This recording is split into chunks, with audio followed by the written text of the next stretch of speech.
Okay, so today I'm going to be hopefully finishing listening to this opera by Olivier Messiaen, Saint François d'Assise.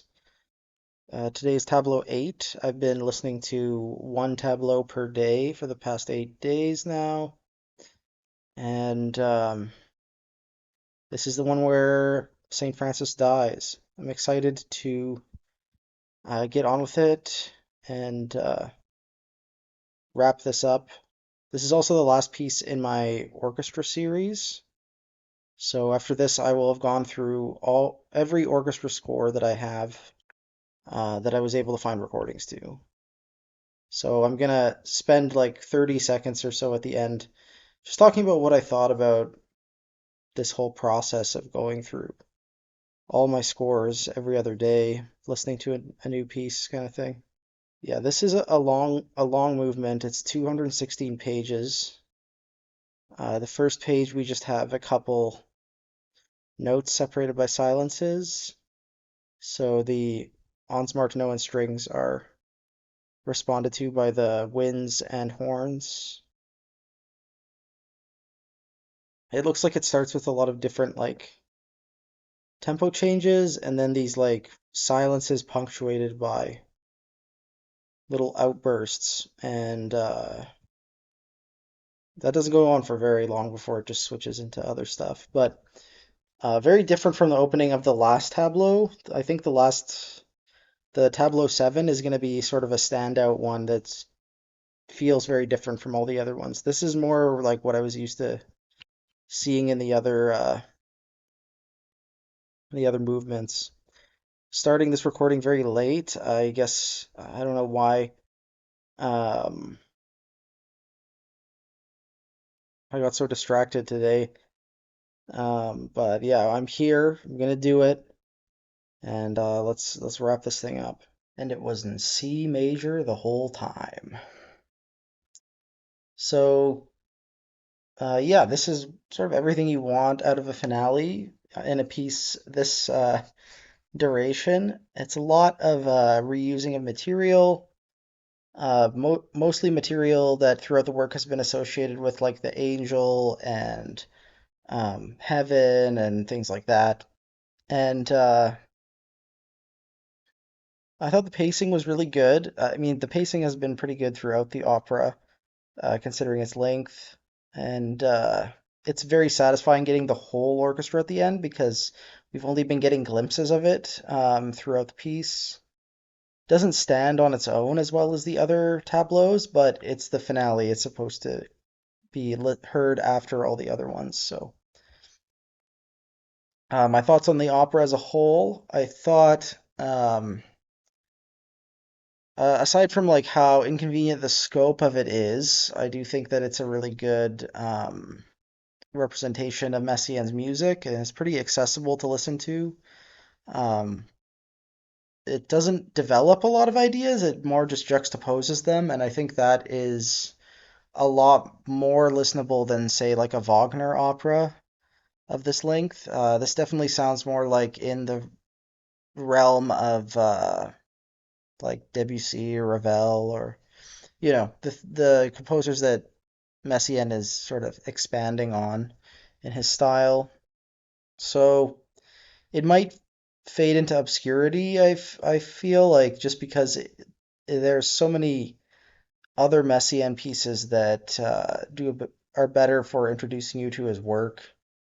And even though this is sort of like his magnum opus, he's not a composer that really like innovated later in life. Like he pretty much his music pretty much sounded the same from when he was writing music in his 20s all the way until he was in his 80s. And there's definitely he's not like a man of many styles. He kind of just has the one style. Okay, so what did I think about this orchestra series? It's a lot of pieces, so it's kind of hard to even remember it all.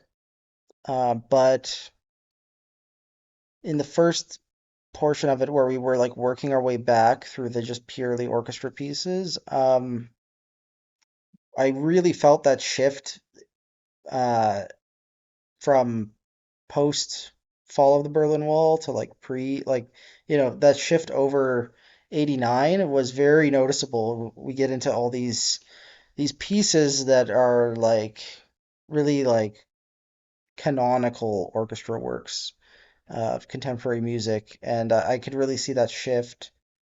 I also saw sort of a shift like when we got pre 1950s, there's like definitely a difference between what people were doing after war times and like before. Some highlights, I think, for me, getting to know a lot of these Mexican composers was really useful for me because I hadn't listened to a lot of these pieces. So I really liked getting to know Carlos Chavez a little bit more, as well as like I guess the Revueltas.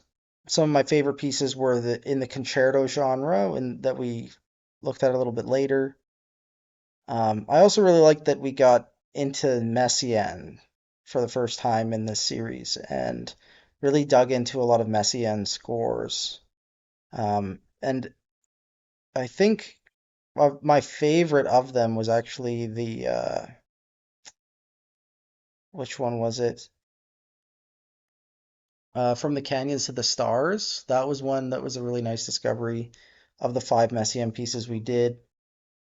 I also really liked, I think my favorite piece that I looked at in this series was probably Echoes of Time and the River by George Crumb.